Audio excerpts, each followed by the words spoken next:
All right, hello, welcome back to Unqualified Analysis. I have got a coffee in my hand, a black bear with sunglasses on my shirt, and I am ready to talk about some football here. Back to one episode a week. We made it all the way through the season. I am getting football withdrawals as we speak, even though there is still one more game left. Just holding out hope. Not even going to acknowledge the Pro Bowl games, anything that are involved there. I maintain that it should just be a list that goes out and a paid vacation for everyone that's on the list. Go to Hawaii again. Go out there, do a meet and greet with some fans, and then otherwise just have these players go to the paradise they earned. So we're not even really going to talk about that because it's not even real football. However, we do have some real football to talk about here, folks, as we had ourselves a dandy of a championship weekend here. Got two games for you. Then we're going to get into some headlines, mostly on the NFL side, as these head coaching vacancies are filling up here very, very quickly. We are down to two left as I speak here on Monday night. Could change by the time this is all said and done because we got a couple big-time head coaching candidates that just got out of the playoffs and should be looking, definitely, I think they're both interviewing at each location there. We'll get to all that here in just a minute, though. First and foremost, let's talk about the football. And you know what? The biggest story came first, so we're just going to go in chronological order here. Let me just take a quick gulp skadoodle-doo of this coffee here. Oh, caffeine, I need you now. All right, let's keep her going. All right, so Chiefs win against the Ravens 17-10. This kind of is the way that I expected this game to go. Very low scoring, very much defense dominant. The difference was one team had Patrick Mahomes, the other one did not. And I love me some Lamar Jackson, man. Make no mistake about it. Absolutely love it. But at the end of the day, 272 passing yards isn't bad. One touchdown. That one interception, though. That one interception, oh boy, did it come at a bad time. I mean, late in the game, you're down 2 scores, you're in the red zone, you need points no matter what. You simply cannot turn the ball over, and Lamar Jackson forces it into triple coverage pretty much.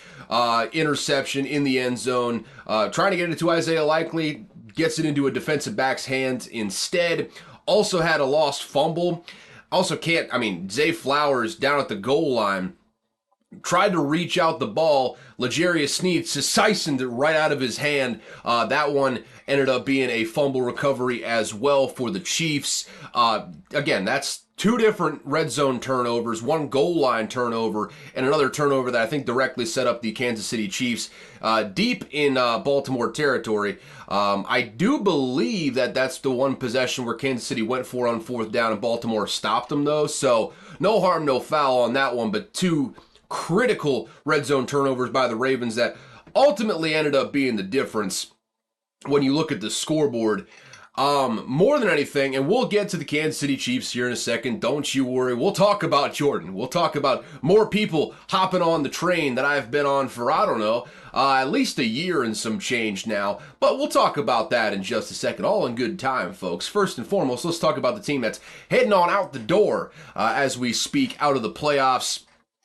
This was a befuddling game from the Ravens, to say the least.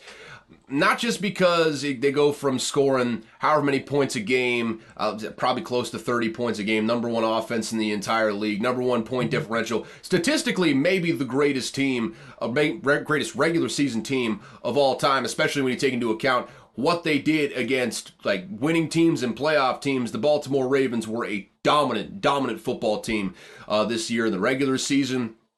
It wasn't just that they only scored 10 points in this game, which I think you got to give a whole lot of credit to that Chiefs defense. I said it before. I said it basically right from the outset of the season. I wasn't the only person to say it, but it's worth saying here again.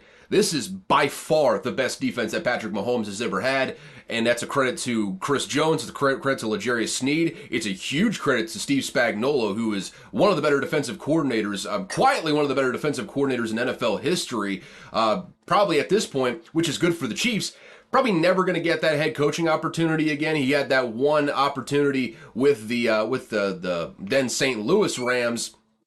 Didn't quite work out, never really picked up, never really had a good opportunity there. Now he's just at a point in his career, a lot like Todd Monken for the Ravens, where, I mean, yeah, really good at what he does. Same thing with Wink Martindale, really good at what they do, but ultimately just kind of aged past their window to get a head coaching opportunity. Same thing with Louis Anarumo, unfortunately. And I think it's unfortunate for him because I think he really wants to be a head coach one day. But yeah, Steve Spagnuolo gets a lot of credit here. But the most befuddling thing for the Ravens in this game to me was the fact that you are the best running team in the entire league for my money. When you got a quarterback like Lamar Jackson, you got to be fantastic at running the ball. They had just 8 runs that were designed for running backs in this game. 8 runs total in the entire game. They got down early, and they just forgot what they were all about throughout the entire season. The Ravens, for as good as the passing offense is, for as great as Lamar Jackson has been all year, he's going to be the MVP when it's all said and done because they already finished up voting before the playoffs on that award. So he's going to get that award, make no mistake about it. I mean, I'm not breaking any news here. That's just kind of what this is eventually going to be. All that being said, what makes Lamar Jackson so potent and what makes the team so great is the fact that you can run a run game through him and still have guys like Gus Edwards and Justice Hill that you can trust to go out there and get some hard yards when you need them to. It just felt like after the first possession where it wasn't really getting done for them, they couldn't get anything on the ground, Todd Monken was just like, fuck this, we're going for passes every single time down there. And no other way to describe it, Todd Monken just kind of pissed down his leg in this game. There's, I mean, no other way to really frame it other than that. I mean, it was a bad showing from that offense, and I've had nothing but glowing things to say about Todd Monken's offense all year. I think he is absolutely the guy that should be there for the next, I don't know, 4 or 5 years. As long as they'll have him in Baltimore, I think he should be the offensive coordinator. I think this is a learning moment for all involved, man. I think at a certain point, especially if you're John Harbaugh and you're seeing how the game is going, you're seeing pass after pass after pass, which ultimately, credit to the Chiefs secondary, they were shutting it down basically all game with the exception of Lamar Jackson having a pass batted up in the air, him catching it and then going 13 yards, which is one of the most incredible plays I've ever seen, quite frankly, with the exception of one we're going to talk about here in the second game. But really, it wasn't exactly like guys were getting open down the field. Zay Flowers had one really great catch down the field, messed it up a little bit with a taunting call, but it is what it is. He had 115 yards in the game. He's going to be a stud for a long time with Baltimore, and that's a franchise that extends their guys too. It doesn't let a whole lot of guys walk in free agency for the most part. You know, Matthew Judon notwithstanding. He'll probably be with that team for a long time if I had to guess. Outside of Zay Flowers, though, no one was really getting anything done down the field. It was just the brilliance of Lamar Jackson that ended up carrying the day. I think even the long touchdown from Zay Flowers, it was Lamar Jackson having a Houdini act. I mean, from when I was watching the game on my phone at work like a good employee, I saw the guy in the grasp. I saw Drew Tranquil had Lamar Jackson in the grasp. I thought, okay, this is going to be a sack. Next thing you know, whoop, Lamar Jackson is out of there. He rolls out of the pocket, rolls right, buys some time. Zay Flowers is the scramble drill to perfection, cuts deep, gets behind his defender. Lamar Jackson hits him for a long touchdown. I thought from that point we were going to have ourselves a QB duel on our hands. Didn't quite work out that way with the way the defenses were playing, but that's kind of what the big chunks of offense were coming from for the Ravens in this one. They didn't really have a whole lot going as far as receivers getting open or anything like that. And part of that is just, okay, Zay Flowers, a rookie, is your number one receiver. They still probably are an addition or two away from having a legit elite receiving core. They're much better than they have really ever been with Lamar Jackson at quarterback, but still not quite at that elite level. But a lot of that has to do with Todd Monken just dropping back play after play after play, being predictable as all hell, especially when you get into the second half. He was passing nonstop. They're only down 10 points coming out of halftime and going into the fourth quarter. You think that they were down 20 with the way that he was calling the game, though. I mean, they just absolutely forgot that running the ball was an option. And that's, I think, a large part why you saw this game get away from them down the stretch. And I think this is a learning moment. I think obviously Todd Monken needs to understand that sometimes you just got to go with your bread and butter. Don't get away from the run. I think the Lions can learn a little bit about that too. Ben Johnson was showing some things really all throughout this postseason that we're going to get to here in just a bit, that got a little bit of a propensity to get away from your bread and butter at times, that being the run game. But I mean, looking at John Harbaugh though, obviously, great coach, longest tenured coach in the National Football League at this point now that Bill Belichick is no longer with the Patriots, won a Super Bowl with the Ravens, all that sort of stuff. Great coach, great culture builder, really, really elite hirer of coordinators. There comes a point when you're looking at this team drop back down after down after down, when you got to get on the horn to Todd Monken and say, hey man, we got to get some runs on some of these possessions. We can't just keep dropping back play after play after play, because guys like Chris Jones, George Karlaftis, all the guys, I mean, Charles Omenihu, unfortunately, RIP his ACL. He tore that. He will not be in there for the Super Bowl for the Chiefs. But they were just teeing off on Lamar Jackson there in the second half because they knew that Monken was going to call a pass every single time down there pretty much. And Lamar Jackson, God bless his heart, he tried his damn best throughout the course of this game. He was getting no help from really anyone around him short of Zay Flowers, and the offensive coordinators included in that. I think, yeah, if you're John Harbaugh, you have to see all that going on. And at some point, you got to get on the horn with Todd Monken and be like, we need to make running an emphasis. Because again, it's not like they were down 20 points in this game.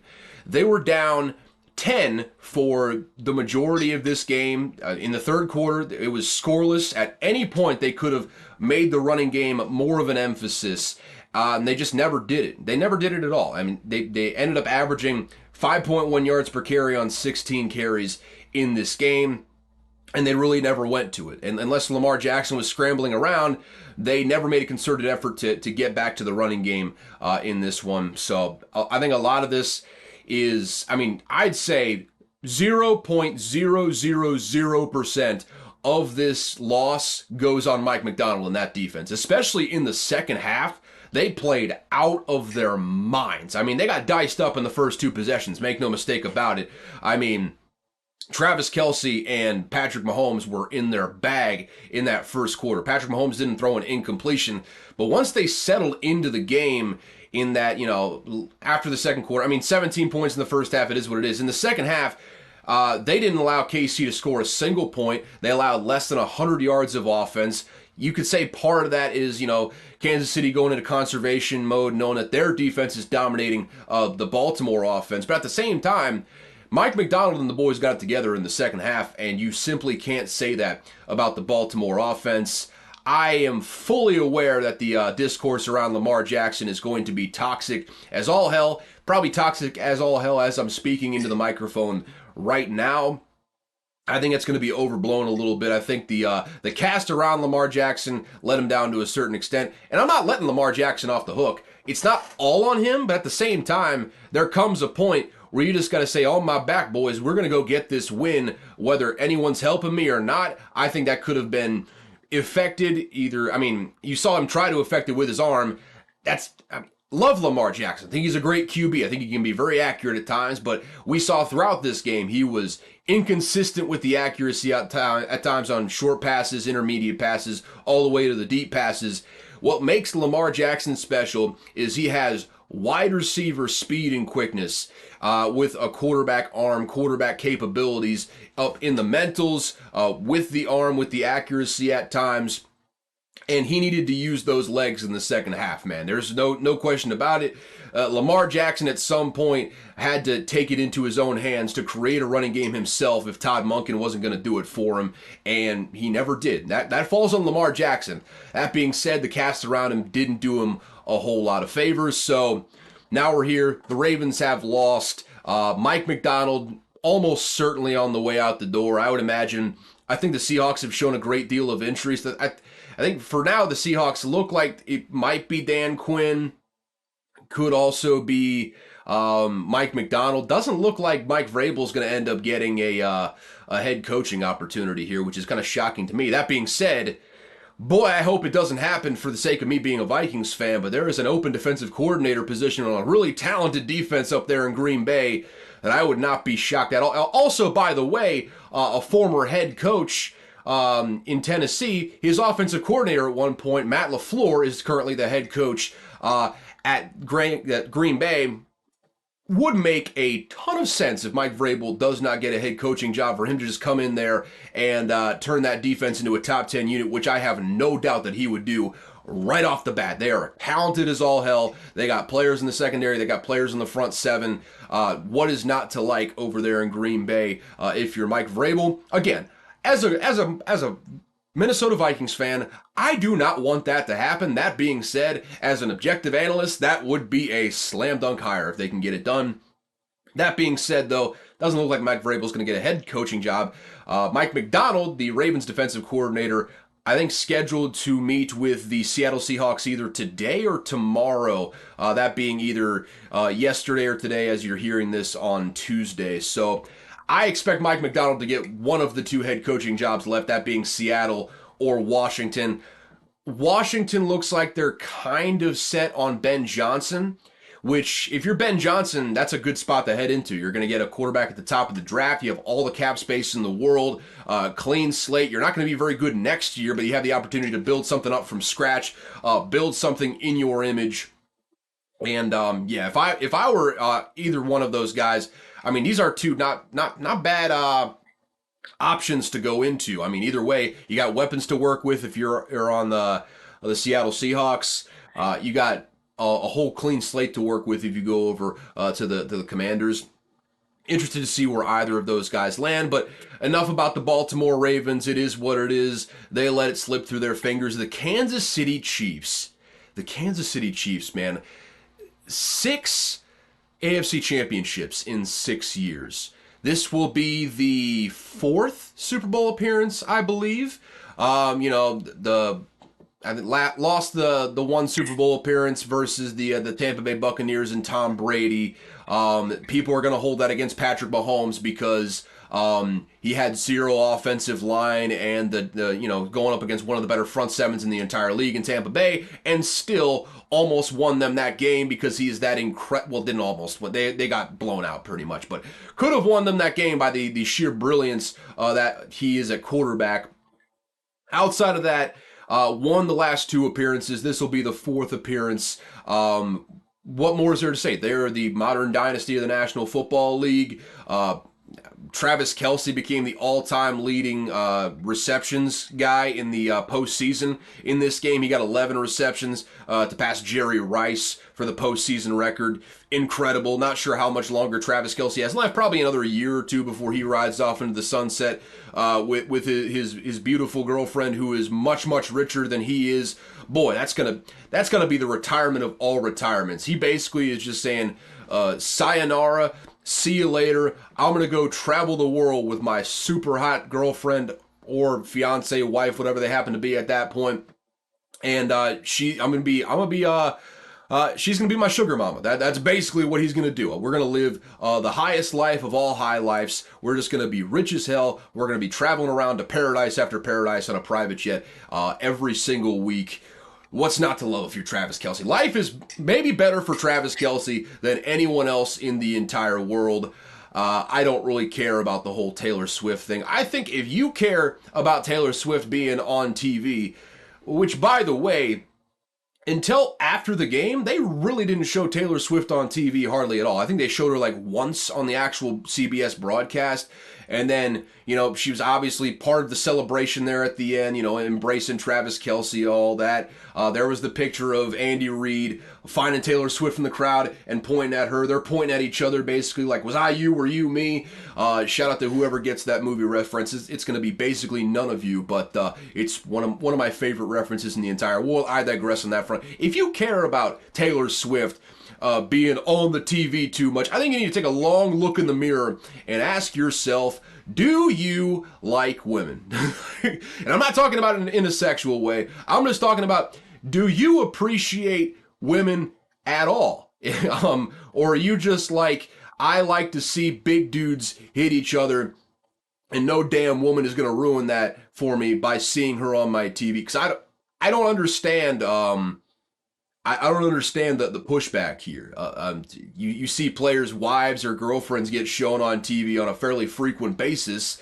I don't understand why this one's any different, unless you just really just hate to see a successful woman. I don't want to go super lib on it, this not get into politics or anything like that. But I truly don't understand why people care so much, because it really, when you look at the grand scheme of things, it really has played next to no bearing on any coverage or anything like that of how the Chiefs have been looked at all year, outside of just like the minutia that doesn't really matter. I mean, there's like a reference here or there. It's always tongue-in-cheek. No one really cares outside of the people that care a little bit too much. So yeah, if you hate that Taylor Swift is going to be at the Super Bowl, suck it up. That's all I can really say. I know the NFL certainly loves it, because I'm calling it now. This might be the highest rated Super Bowl of all time. I mean, ever. Just based on the influx of Taylor Swift fans. If they were fans and they weren't watching up until now, the fact that Taylor Swift's boyfriend is going to be in the Super Bowl, possibly winning a championship, and the possibility of the beautiful moments that may happen after the championship, that should entice more people to come by all on their own if they're Taylor Swift fans. I think this is going to be, and not to mention, you got the 49ers on the other side, which are a big TV draw as well. I think there is a good chance that this is the highest rated Super Bowl of all time. Don't really care. I don't work for the NFL, but it's worth noting that the NFL certainly does not mind that Taylor Swift is going to be there at the Super Bowl. As far as the Chiefs themselves, because I've already talked way too much about stuff that does not matter about football. I'm part of the problem. Hey, I'm the problem. It's me. I know Taylor Swift. You know Taylor Swift. That's right. I'm learning these sorts of things. The football itself, though, it really wasn't the Kansas City offense that won this game. I mean, Patrick Mahomes was incredible. He made plays when it mattered. Hit Marquez Valdez-Scantling in a play that essentially iced this game up. Put it in the dirt essentially at the end of this thing. The first half, I mean, Patrick Mahomes and Travis Kelce shine. I think Travis Kelce had like 7 or 8 receptions in the first half alone. They were playing out of their mind, scored all the points they needed in the first half. The story of this game was, one, L'Jarius Sneed being one of the best corners in the entire league. He does not get nearly enough credit for just how dominant he is. Obviously, Zay Flowers got loose on a couple of them, ended up with 115 yards. It is what it is there, but made plays when it counted. Forced that fumble at the goal line that Zay Flowers had. Key interceptions. I mean, really just the secondary in general. Deion Bush, I believe it was Deion Bush anyways. Yeah, Deion Bush having that interception, that key interception in the end zone. Again, Steve Spagnuolo, with how good he is at calling the defense, he absolutely dominated this Ravens offense that was just killing people all damn year. Chris Jones being a stud, one of the 2 best defensive tackles in the entire league. He is incredible. George Karlaftis playing out of his mind. Charles Omenihu playing well. Again, RIP to his ACLs, but playing really, really great. I mean, even without Willie Gay in there at linebacker, out with a neck injury, Nick Bolton played out of his mind. Drew Tranquill played out of his mind as well. Low-cost signing this offseason that is really paying dividends down the stretch for him. I mean, you saw guys step up all across that defense in ways that the Baltimore Ravens have not seen all year, essentially. And really, Patrick Mahomes is a big reason why they're here. He is the greatest quarterback that I've ever seen, and for my money, the greatest quarterback of all time already. You'll hop on that train eventually. Just give it time. What it ended up being, though, was this defense won this game for Kansas City. Make no 2 ways about it. They are the reason that the Kansas City Chiefs are in the Super Bowl, and they may ultimately be the reason why they go in and win the Super Bowl. Let's talk a little bit about Patrick Mahomes, though, man.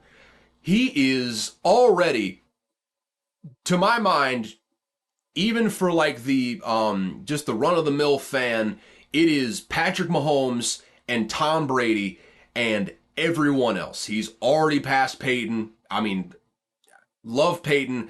Peyton never did in the postseason what Patrick Mahomes has done in the postseason at this point. Past Montana, even with those Super Bowls, I think we can all recognize that Patrick Mahomes is better than Montana, unless you're just a real 49ers homer, you're an old school guy, which I get it. I understand.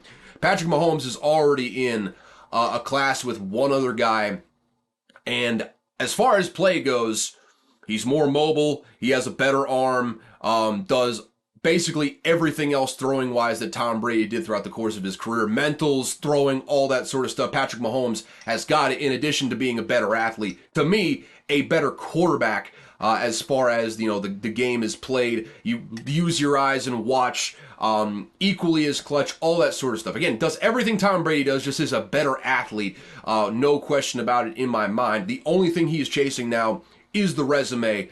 And if the Chiefs were to become the first back-to-back Super Bowl champions since that initial run with Tom Brady and the Patriots back in 03-04, I believe it was, it's just another notch, just another step closer. That would be 3 Super Bowls. I mean, you're far short of Tom Brady's 7, which might be the one obstacle that Patrick Mahomes may never eclipse, just because it's hard to win a Super Bowl, especially in how loaded the AFC is. But everything else, I'm talking the yardage records, the touchdown records, everything. I mean, games in the playoffs, all-time playoff wins, everything. Patrick Mahomes is coming for every single one of those records. Already in, I believe it's 6 seasons as a starter at this point, 6 AFC championship games. Tom Brady went to the AFC championship game in, I believe, half of his seasons in the NFL, which is still mind-boggling to think of.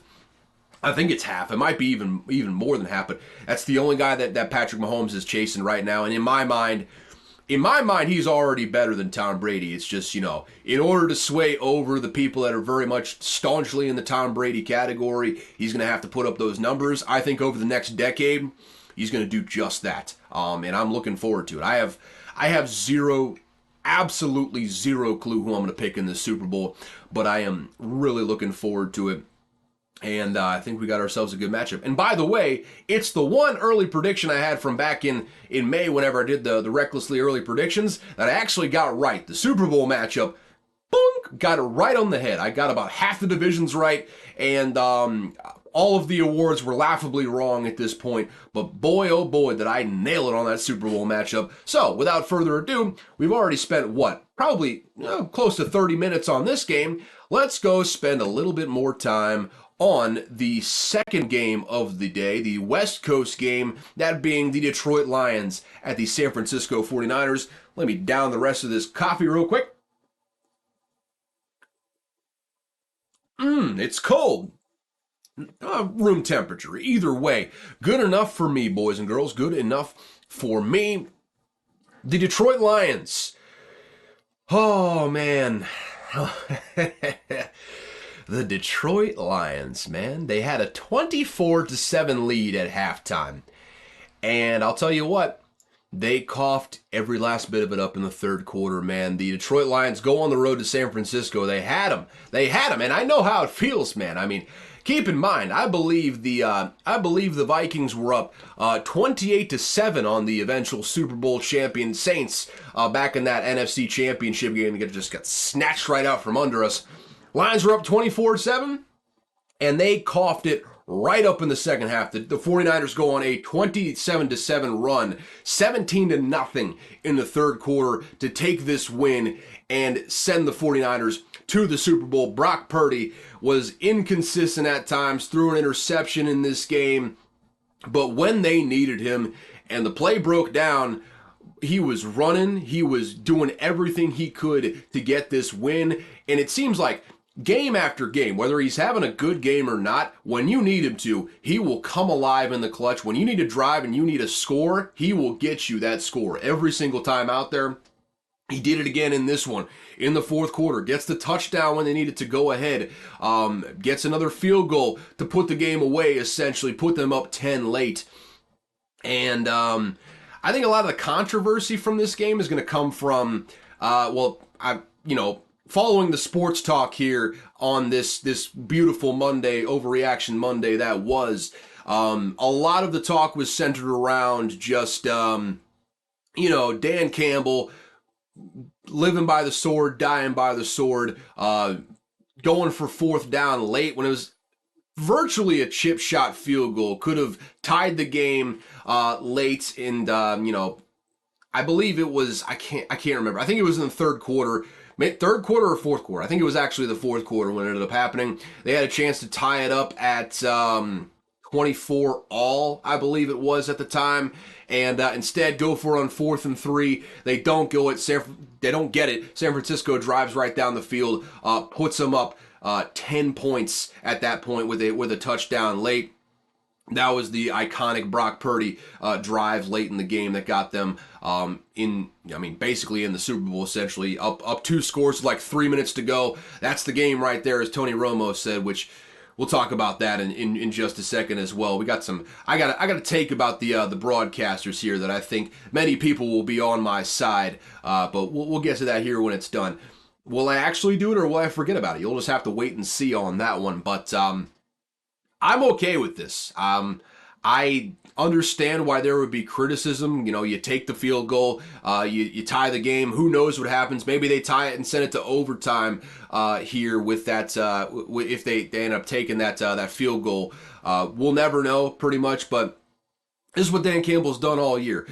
Deep in enemy territory, if they have a reasonable chance to go for it, 4th and 3, 4th and 2 sort of situation, he's just going to trust his offense to go out there and take it. And a lot of times that's worked out for him. There's a reason they've been 12 and 5 this year.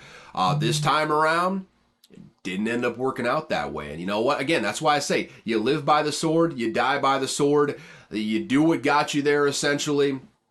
And I have no...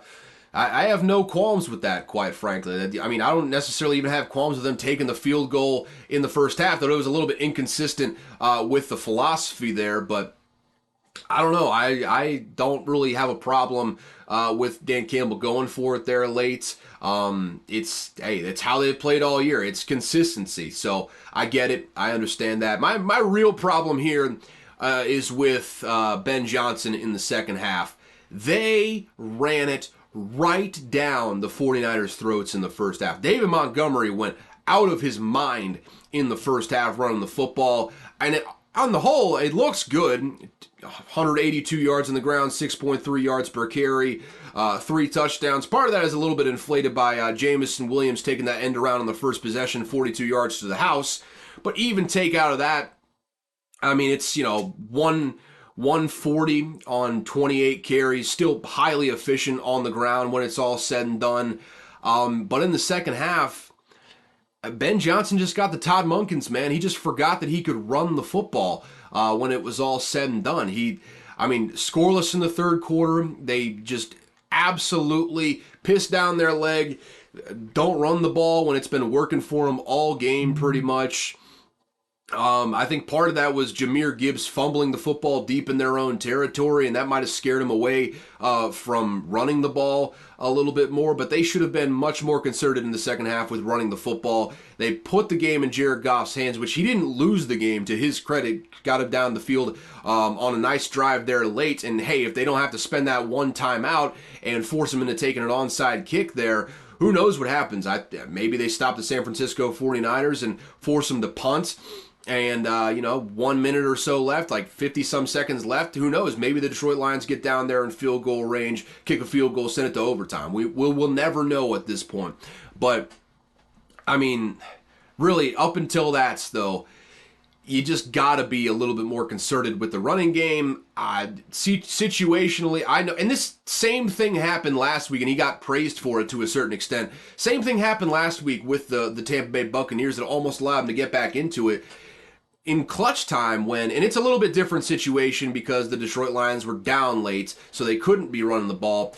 But when it's time to put the game away, the Detroit Lions were passing the ball basically every down when they've been one of the best running teams in the league the entire year. And I'm sounding like a curmudgeon-y old football guys here. Run the damn ball. Put the ball in the running back's hands. But it's what they've done all damn year. They've been a tough physical football team that scores a lot of points but does it on the back of the running game.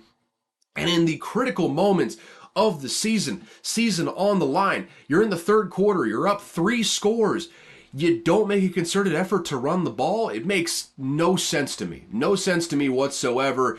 I think a lot of this loss falls on Ben Johnson with the way he called this game. I think he became a little bit too predictable, relying too much on the passing game in the second half. You let the San Francisco 49ers off the hook by passing as much as he did, kind of similar to how he did versus the Buccaneers the previous week.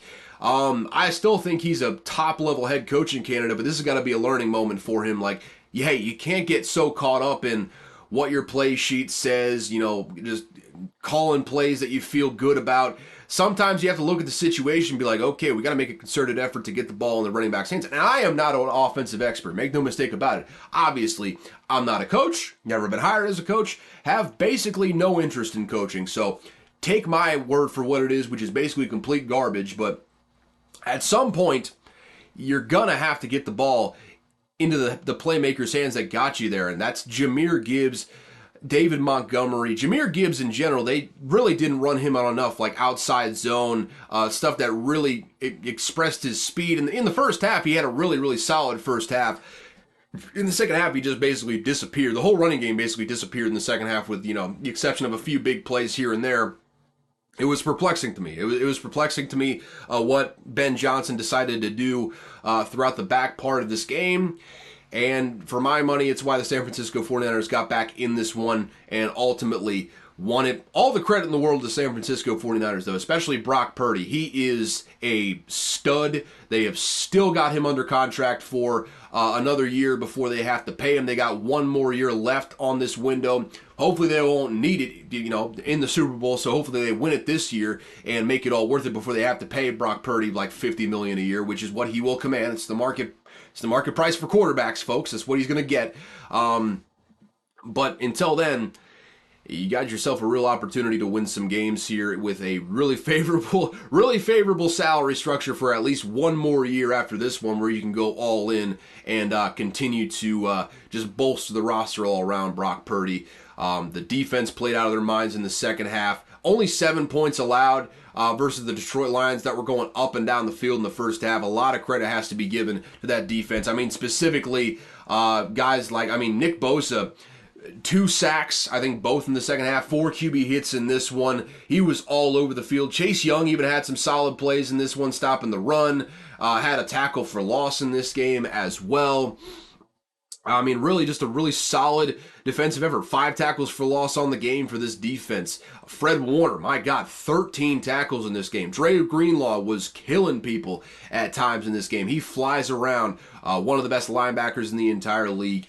Just a great all-around team performance in the second half from the San Francisco 49ers, and it's a championship performance, quite frankly. You look at what this running game did. Christian McCaffrey, 2 touchdowns in this game, 3 rushing touchdowns in this game for the San Francisco 49ers. Overall, it was just utter dominance. No two ways about it. They absolutely came out here and gave it to the Detroit Lions in the second half. They showed that they had championship experience, and the Lions simply show that they didn't. And now we're going to kind of see what Dan Campbell is made of here. I think it looks like they're going to keep Aaron Glenn for another year at defensive coordinator. That's huge, especially with a young defense that's kind of building up. They're probably going to make some more additions either through the draft or through free agency this year. I think that Detroit Lions defense is going to be a solid unit next year. Again, kind of depends on who they get in the draft and free agency, but they got the pieces there to be a really, really solid unit, and they got an elite pass rusher to build around in Aiden Hutchinson. And in addition to that, they have got, they got some really solid offensive weapons. Again, I think as a roster, the Detroit Lions, no doubt in my mind, are going to be a better team than what they put out there this year. Now we're going to see what Dan Campbell can do in hiring a coordinator. As a big culture setter guy, saw it with John Harbaugh. John Harbaugh has been so good for so long with Baltimore because he has been able to hire good coordinators again and again and again after they've been hired away by someone else. We're going to see if Dan Campbell can do that. He nailed the hire of Ben Johnson initially when he took the job. Who's he going to promote there next? Is he going to promote within? Is he going to go from outside? Because they're not going to keep Ben Johnson. If they keep Ben Johnson, that will be probably the steal of the offseason if he doesn't get a head coaching job of one of these final two openings. I would assume the Commanders, but we'll see. Assuming that Ben Johnson leaves, though, what does Dan Campbell do with that offensive coordinator position? It will be paramount if they want to make another championship run next year, especially with how good the NFC North is going to be. Packers are legit championship contenders. The Vikings, if Kirk Cousins didn't get hurt, probably in the playoffs this year. The Bears, my God, they're going to, read the tea leaves if you will. They're going to draft Caleb Williams.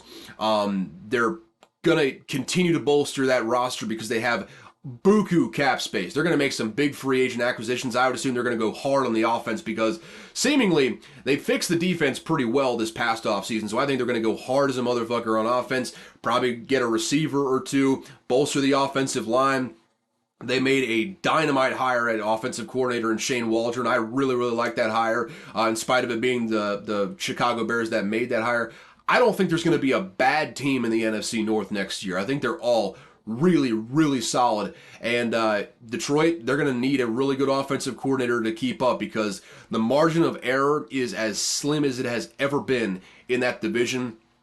I'm not sure that there's been a time in my memory anyway, really in my lifetime, that the NFC North is going to be as good as it will be this upcoming season. Again, Dan Campbell, what are you going to do this offseason? I think this is going to be very telling for what they're going to be able to do in the future. Also, what do they do? They do with Jared Goff at quarterback. A lot of questions going into this offseason. We'll have to see how they answer them going in there. Congrats to San Francisco on getting this dub though. Going to the Super Bowl, making me look like a damn genius with my prediction all the way back in May. By God, that was, to do the math, almost 9 months ago that I made that prediction. Holy shit, I'm smart. Don't look at anything else that happened in that episode. We'll revisit here. You'll see how dumb I was. But man, I am smart as hell with that prediction. My goodness. And let's hope I'm super smart by predicting the right Super Bowl champion. Please God, San Francisco, win this game and make me look smart as hell. I don't know who I'm going to pick in that game. We're not going to preview that game until next week because there's no use in doing so 2 weeks out from the game. But that should be a dandy of a matchup. San Francisco 49ers versus Kansas City Chiefs. Which defense wins is ultimately going to win the game, I would say. That's the most preview I'm going to do right now. If Kansas City locks down the San Francisco 49ers offense, I think there's a good chance the Kansas City Chiefs go out and win that game just by the sheer brilliance of Patrick Mahomes. If the San Francisco 49ers defense can go out there, put the clamps on the Kansas City offense, I think there's a good chance that the San Francisco 49ers end up maybe pulling away. I don't know that this is going to be a very high-scoring Super Bowl, though. I think the over-under is like 47.5 right now. I think that number is going to drop. I think both these defenses are really solid.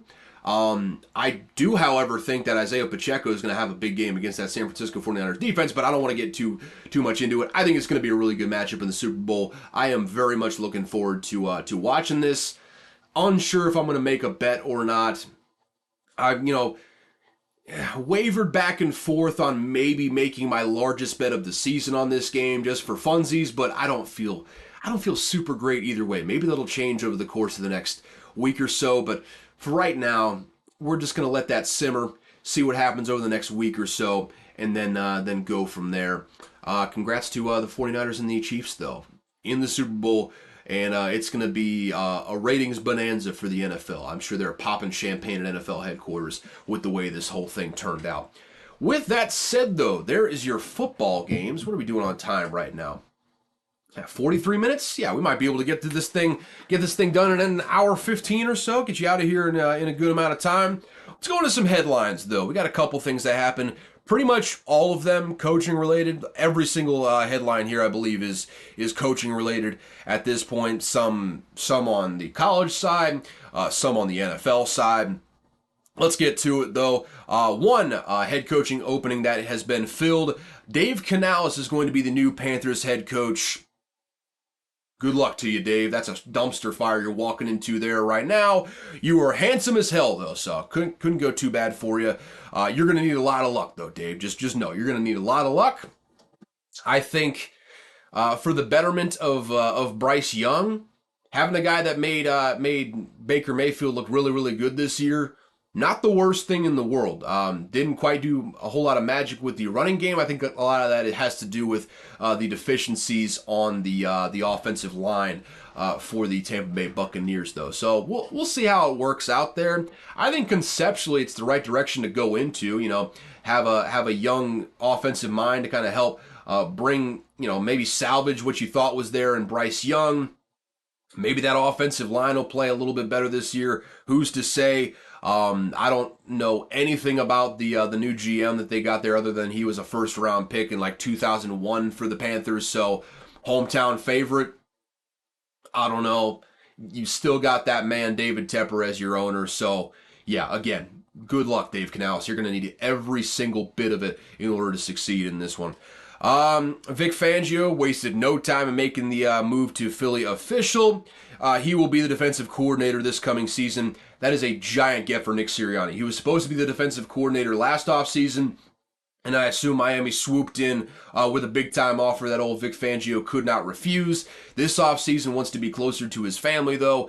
Lines up perfectly for the Philadelphia Eagles. And I think he can do a lot with what's there right now. The players are, they're older. They're not bad, though. Not bad at all. Just got to make some tweaks here and there. I think definitely investing in the linebacker core would behoove the Philadelphia Eagles this offseason. Their linebackers were the weakest spot in the entire defense. Maybe look at some safety play a little bit. You still got Darius Slay out there. He's not maybe the Darius Slay that he once was, but he's still really good. You got some good pieces to work with, especially with Jalen Carter being the monster that he is. Jordan Davis filling space in the front. A stable of pass rushers to go back to. Vic Fangio's got a whole lot to work with there. I think might be a little bit slow to start there for the Eagles, but I think by the end of the season, they're going to be firing on all cylinders. It all just kind of comes down to what the offense does. And with that, let's get to the offensive coordinator hiring for the Philadelphia Eagles. They're hiring Kellen Moore, former Chargers and Cowboys offensive coordinator, to be their new offensive coordinator. We'll see if it works out slightly better this time. Hopefully better than what it did with the Chargers. That offense looked disjointed at times this year, and part of that is just a little bit of weakness on the offensive line. Because, you look at it, they got Rashawn Slater, they got Zion Johnson. Really not a very good offensive line outside of that. They didn't play well all year, essentially. And the receivers were basically just Keenan Allen and a bunch of dudes. What are the dudes' names? I don't know, like Josh Palmer. Guyton didn't play most of the year, so he doesn't really count. Again, I have no idea who most of the receivers are for the Chargers right now. You got Justin Herbert there though, and you probably expect a little bit more offensive production when you got Justin Herbert there in the offense, but the weapons around him weren't exactly great. You got an older Austin Eckler at this point behind a bad offensive line. Really no running game to speak of as a result. Might have been a little bit of the problem that he had with the Cowboys, which seems to be a running theme for Kellen Moore, is he doesn't have the greatest run game in the world. But coming into this new situation, having Jalen Hurts, having the stable of backs that they always have, losing Jason Kelce is going to be huge. That's going to be unfortunate for him. I still don't know if Jason Kelce ever made that official, if he ever made an announcement on the retirement, but I'm going to assume that Jason Kelce retired until told differently. I'm fairly certain he's retired at this point. That's going to be huge there. It might be a little bit of a detriment to the tush push that was working so well for him. Helps when you have a Hall of Fame center there to anchor that whole thing. But even without that, really solid offensive line everywhere else. Again, a lot like Vic Fangio on the other side. Kellen Moore's got a lot to work with there.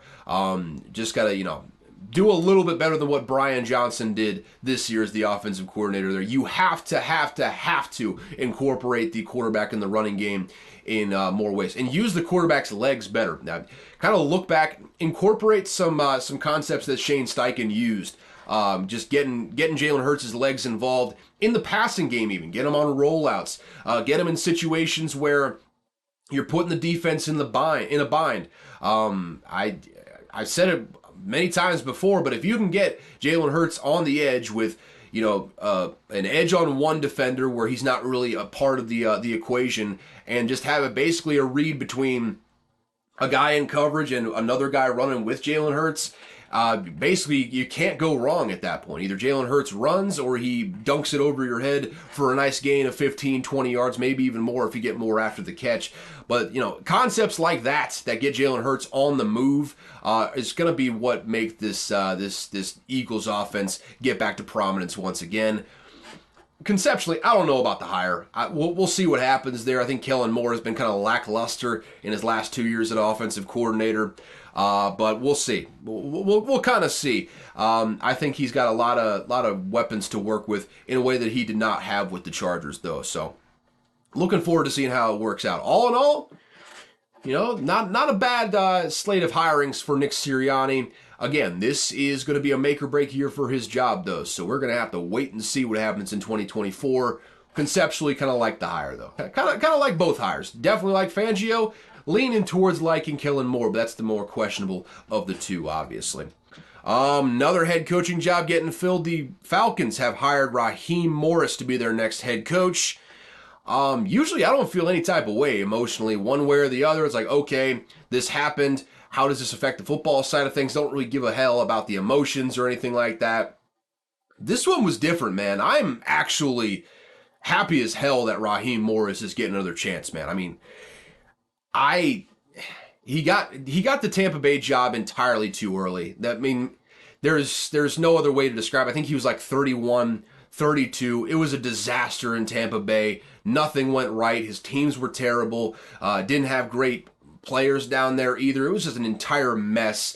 And unfairly, I think, that has followed Raheem Morris around ever since, up until this point where he got another opportunity. The fact that the Falcons gave him another opportunity, I hope for the best for Raheem Morris, man. I really am glad that he got this because he deserved it. It probably should have happened a long, long time ago. He's been one of the best defensive coordinators in the league for a long time. Worked some real magic with that Rams defense this past year with losing all but two starters in Ernest Jones and Aaron Donald. Turned that into a really solid defense throughout the year. Worked magic with what he had. Seems like a really solid leader. And man, no one's had anything bad to say about Raheem Morris in any of his stops after Tampa Bay. I am so happy for Raheem Morris for getting this opportunity, man. I think there's no one that's more deserving of getting another chance than Raheem Morris. I hope he knocks this thing out of the park. Another added little wrinkle, though. Raheem Morris and GM Terry Fontenot will be reporting directly to Arthur Blank. That was not the case in the previous administration, and I think the one before that. I believe Dan Quinn and Arthur Smith were reporting to Falcons CEO Rich McKay in those previous regimes. This time they'll be reporting directly to the owner, which don't know if that's a good or bad thing. I think Arthur Blank is a very respected owner. He's been the owner of the Falcons for a really long time. Usually an owner getting more hands-on on the football side of things is not good. Not a good thing. So we'll see how that all works out. I really, really hope that Raheem Morris knocks this thing out of the park. Also, side note, I think a lot of people made this connection once the Falcons went with Raheem Morris. Bill Belichick's not going to get a head coaching job this cycle. The Falcons were the only ones that were really in deep talks with Bill Belichick, and the word was Arthur Blank wanted to hire Bill Belichick, but there were people in the front office that knew that they would lose their jobs if Bill Belichick came in, so they kind of, tanked the whole thing.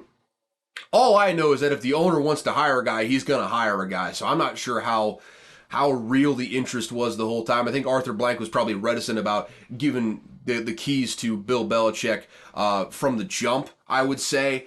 I don't know. I don't think Bill Belichick I don't know if Bill Belichick is going to get a job again. I mean, we'll see what comes up this next offseason. Maybe there's going to be someone else that's a little bit more inclined to hire him. Like, say, hey, if Sirianni does another bad job this year, he gets fired.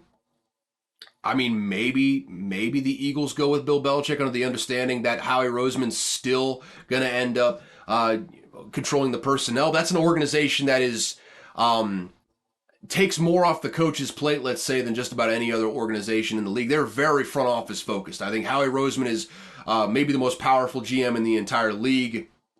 They're very, very involved in the hiring process for coordinators in ways that a lot of organizations are not. They usually let the head coach do that whole thing. Howie Roseman and Jeffrey Lurie are all over that sort of thing. They're very controlling over that sort of thing. And they've, to their credit, they've been very successful doing that. They've had multiple Super Bowl appearances, a Super Bowl championship doing that. All that is to say, though, I don't think Bill Belichick's going to walk into that situation and be like, hey, I'm just going to give all this power over to them. We may have seen Bill Belichick coach his last game, folks. I don't think he's going to be the type of guy that walks in and decides to do a defensive coordinator job. He's been a head coach for so long. I mean, going all the way back to the Cleveland Browns, he's been a head coach for the last 30 years. You can't just go from being a head coach the last 30 years to just all of a sudden accepting a coordinator role. That just doesn't seem like the way Bill Belichick's going to do this thing. Like, I can see it with Mike Vrabel because he hasn't been a head coach in the grand scheme of things for all that long. And he's younger, so he's a little bit more adaptable. Bill Belichick's being in his 70s. I don't think he wants to come to an organization for anything less than a head coaching spot, quite frankly. And I think he's going to be waiting for quite a while now. And I don't know if he's definitely not going to get a head coaching job this offseason. I don't know if he's going to get one next season or the season after that. Again, we might have seen Bill Belichick coach his last football game, which would be brutal, him being, I think, 14 wins short of the all-time record in Walsh. No, Tom Landry. Tom Landry was the, wait, hold on. Underwent surgery to repair his torn ACL. How did TJ Hawkinson just undergo surgery for his ACL? He injured it in the last week of the season. Was the swelling really that bad? Fuck you, Kirby Joseph. That's the moral of this story. Go to hell, Kirby Joseph, you dirty son of a bitch. We're not going to have TJ Hawkinson for like half the season next year. My God. Either way, though, interesting stuff, man. I hope we see Bill Belichick again. I don't feel very confident that is the case, though. Also, Falcons did not waste any time. They hired Rams passing game coordinator Zach Robinson as their new offensive coordinator. It was a hell of a day for Zach Robinson. I think early in the day, he had the birth of his first child, and then like minutes later, he accepted the offensive coordinator job with the Atlanta Falcons. You get a pay raise, you get your first child. That's maybe the best day of your entire life right there. I'm not sure it can get any better than that, other than having another child, and then that same day getting a head coaching job, which may happen down the road depending on how well he does with the Falcons this upcoming year. But yeah, I mean, Zach Robinson, an offensive coordinator. I mean, Rams passing game has been good, so could work out like Bobby Slowick with the Texans this past year. They are going to be in the market for a new quarterback, so hey, we'll see. We'll see what happens. Michigan made the expected official on Friday night. They will not be going outside the organization for their head coach. They are elevating Sharon Moore as their next head coach. I truly have no idea how this was going to go, or how this is going to go over the next 2-3 years or so, however long they stick around with Sharon Moore. I guess I hope he does well. I don't hope badly for the guy. Again, this is like most head coaching hirings. I don't feel any type of way emotionally about this. This is what they had to do, though. I think you look at Alabama and what happened when Nick Saban retires and they hire from outside of the organization. You saw the exodus of big-time players out of Alabama that didn't want to stick around for a rebuild. The deluge of players that entered the transfer portal because Nick Saban was no longer the head coach and you hired a new guy to come in that they do not know. It's one thing to do that at Alabama because you can just reload at Alabama. They're a different caliber of organization. They're a different caliber of program than Michigan. All respect to them, they just won the national championship. They know they're not Alabama. They can't reload like Alabama can. if they were to go from outside of the program, bring in like a Lane Kiffin or someone like that, some name like that, where it would be a good hire conceptually, but it's a new guy, a new face, a new culture coming in there. You have a deluge of players into the transfer portal at that point once again. I don't think Michigan can sustain that because I don't think they can reload. They're not reloading in recruiting. They're not a top recruiter. That's just flat out what it is. They're not a top 10 recruiter. They're a top 20 recruiter generally. They're always right around there in the 20, but they're a developmental program. They bring guys in that fit what they want to do and then develop their skill set into being eventually a lot of pro prospects playing the type of football they want to play. That's why they've been great over the last couple of years, because they've been really good at developing players like that. They're not a team that's going to come out here, get top 5 players, kill it in the transfer portal, wheeling and dealing, all that sort of stuff. They're a culture building program. They could not sustain the losses that Alabama did this year. So hiring Sharon Moore was essentially the only option on the table at this point. I was frankly not very impressed with what Sharon Moore did down the stretch of this year in his opportunities as the game day head coach. He wasn't really an interim head coach because he wasn't leading the practices. Jim Harbaugh was still doing everything short of going on the sidelines on game day. But on game day, I thought Sharon Moore was, even with how conservative Jim Harbaugh was at times, I thought Sharon Moore was ultra conservative to a fault sometimes. It didn't end up biting him in the ass. They beat Penn State. They beat Ohio State down the stretch. They beat Maryland. All that sort of stuff. But I wasn't ultra impressed with the decision making. I thought he was ultra conservative at times, and I don't know how it's going to work out at the next level. I think there's a chance that, especially with, it seems like Jesse Minter's on the way out the door as a defensive coordinator, which we'll get to here in just a second. I don't know who he's going to hire at the defensive side of the ball. Will he continue to call plays on offense? What is this program going to look like? There's a lot of turnover personnel-wise. I think Michigan's in line to take a step back at least for 1 year. And then after that, who knows? It all kind of depends on how good Sharon Moore and his staff are at recruiting, developing, all that sort of stuff. Again, I have no idea how this thing is going to work out. I'm fully open to the possibility that Sharon Moore is going to kill it with Michigan. That's far from a given, though. Far, far from a given. Enjoy this national championship while you got it. That's my advice to the Michigan fans. And enjoy the national championship because I think you got some tough times ahead, especially in this coming year. All right. What next? Bears hired Bills assistant head coach and D-line coach Eric Washington as their new defensive coordinator. Matt Eberflus had been the de facto defensive coordinator since September when Alan Williams resigned under strange circumstances, inappropriate behavior. We'll never get an answer on that. No idea. Besides the point, they have a new defensive coordinator in there, though, and I know absolutely nothing about him. Bills did some good things with lesser talent this year. I wasn't exactly super impressed with the defensive line, but we'll see. We'll see what happens there. I think Matt Eberflus is doing a hell of a job with the defense over there for the Bears. So yeah, again, we'll see. Good to see an assistant coach get a opportunity at a play calling gig. Patriots are promoting defensive line coach DeMarcus Covington to DC. Covington is only 34. Was a rising star in the interview circuit. One of those guys that was going to get hired at some point as someone's defensive coordinator. Gerard Mayo's like, why not be our defensive coordinator? So he will be the defensive coordinator. Now the intriguing question is, who will Gerard Mayo use to fill out his offensive staff? The interviews thus far have been mainly from the Shanahan coaching tree, so I think that's pretty much what we're going to be looking at there. Just kind of Shanahan zone running scheme sort of things. I don't know. Defensive head coaches don't have a great track record with hiring offensive coordinators. Jesus Christ, I don't know why I couldn't get that word in my head, but yeah, we'll see. It seems like they're doing all right on the defensive side. I think they won't drop off a whole lot on that side of the ball. And I like Gerard Mayo as a leader of men, so I think he's going to be a really good culture setter. It's going to be much different from what Bill Belichick did. I think he's not going to follow in the footsteps of a lot of former Patriots coaching tree disciples or Bill Belichick coaching tree disciples and just hardcore Patriot way all the time, just being a dickhead. I think he's going to be a lot more personable. I think he's going to be a lot more just, interpersonal with his players, a lot more relationship building than what Bill Belichick did. But I like Gerard Mayo. I like the hire, quite frankly. There's a reason that there was the succession plan put in place in his contract in the previous extension that he signed with the New England Patriots. I'm interested to see how that works out.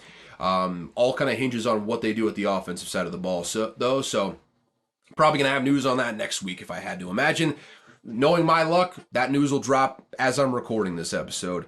And yeah, back to the Jesse Minter of it all. It appears Jim Harbaugh will be bringing Jesse Minter with him from Michigan to become the defensive coordinator of the Chargers. Probably just all comes down to negotiations at this point. I would be shocked if Jesse Minter wasn't the defensive coordinator for the Chargers this next season. I am really excited to see how Minter's defense works at the NFL level. He clearly belongs in the league. I mean, clearly. I mean, just go back, and it sticks in my mind so vividly, like the C.J. Stroud performance against Georgia in last year's playoffs.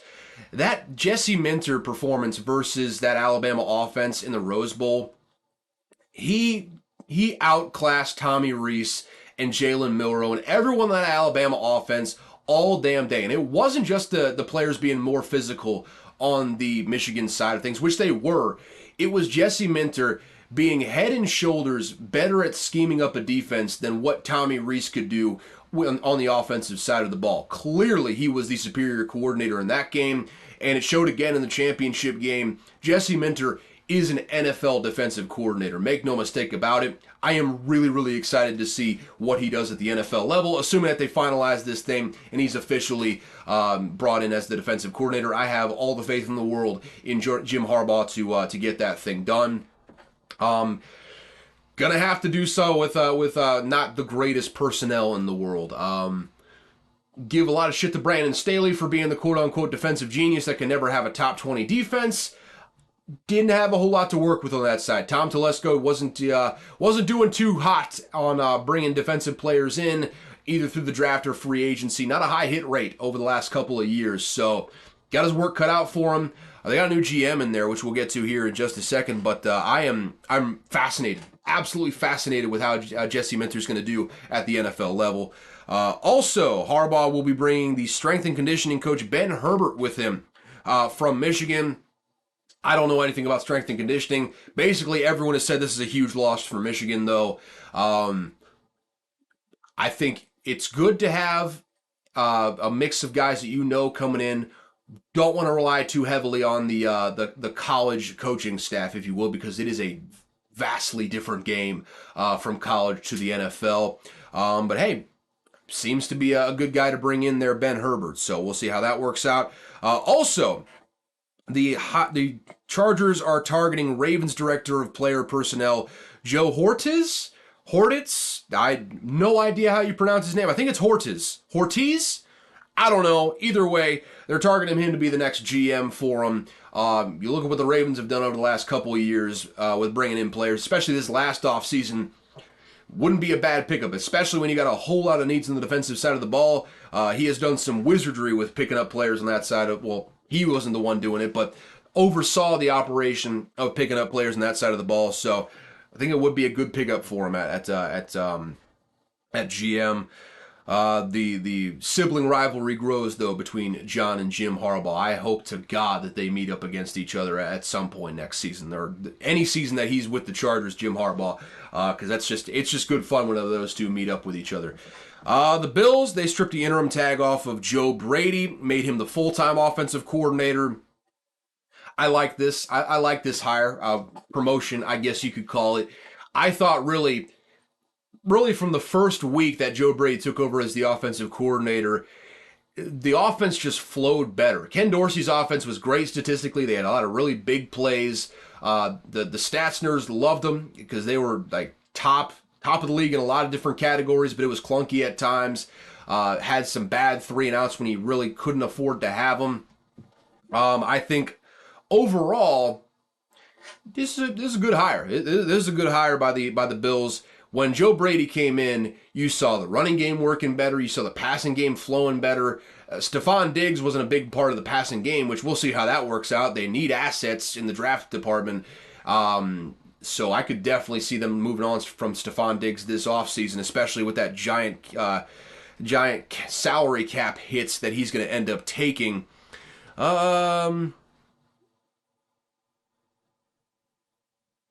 Yeah, I don't know. Jimmy Lake is the defensive coordinator for the Atlanta Falcons. I don't know. Cool.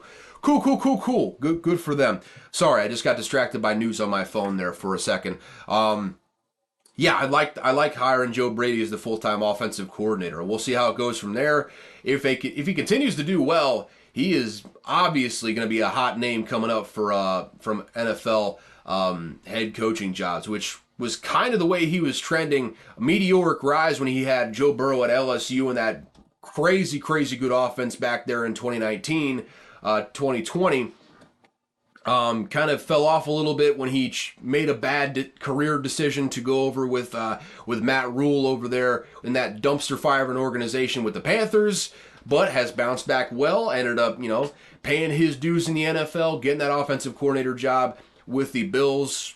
I think he's going to be doing good going forward. I like the future of Joe Brady in the NFL. I think the Bills made a good hire, good decision to keep Joe Brady as the full-time offensive coordinator. And finally, Iowa, at long last, everyone else has made their hires long ago. At long last, Iowa has hired an offensive coordinator. They are bringing in Packers analyst Tim Lester as their new offensive coordinator. He was set to take the offensive coordinator job at Troy. Let's see how it works out. Obviously, if you look at what the Packers do, they are huge into the running game. Matt LaFleur can scheme the hell out of a running game just about as good as anyone in the NFL right now. Good passing concepts, a lot of motion to work with. Certainly different than what you're getting from Brian Ferentz. It can't get a whole lot worse, right? We'll see how it works out. He wasn't exactly a star when he was with Western Michigan on offense. Yeah, I don't know. We'll see. Iowa's finally got an offensive coordinator, though, so maybe they'll bring a slightly more modern pro style of offense over there to Iowa City. With that, though, well, let's see. Hour and 11 minutes. We made good time there. Thank you so much for tuning into Unqualified Analysis. That's it, by the way. That's all the headlines I had. That's everything I had to say. So good riddance. See y'all later. Thank you so much for tuning in. If you enjoyed, subscribe wherever you're listening to it. Apple, Spotify, YouTube, Amazon. Even if you're feeling frisky, go on over there, hit that subscribe button, and move on your merry way. If you want to follow me, go on to the link in the description. Follow me on Twitter. I'm not really active anywhere else because I'm bad at social media. It is what it is. Hardly even really active on Twitter, if we're being honest right now. But yep, that's where you can find me. If you want to contact the show, either shoot me a DM on Twitter, which will probably be the fastest way to get to me, or go to the email unqualifiedanalysis@gmail.com. And yeah, thank you so much for tuning in to Unqualified Analysis. As always, I've got no clue what I am talking about. However, one thing I learned this week, and this is a legit one. I learned this one this week, and it's football related this time. In Cal's debut football season in the ACC, they will travel, get this, over 24,000 miles for road games. The circumference of the earth is 24,901. So they will be flying all around the world, essentially, the whole circumference of the earth, just to play in the Atlantic Coast Conference while they are within spitting distance of the Pacific Ocean. Congratulations to the decision makers in college football or really just college sports in general, for being so good at their jobs and being so concerned about the student athletes. So with that, thank you all so much for tuning in. I will see y'all next Tuesday. Deuces.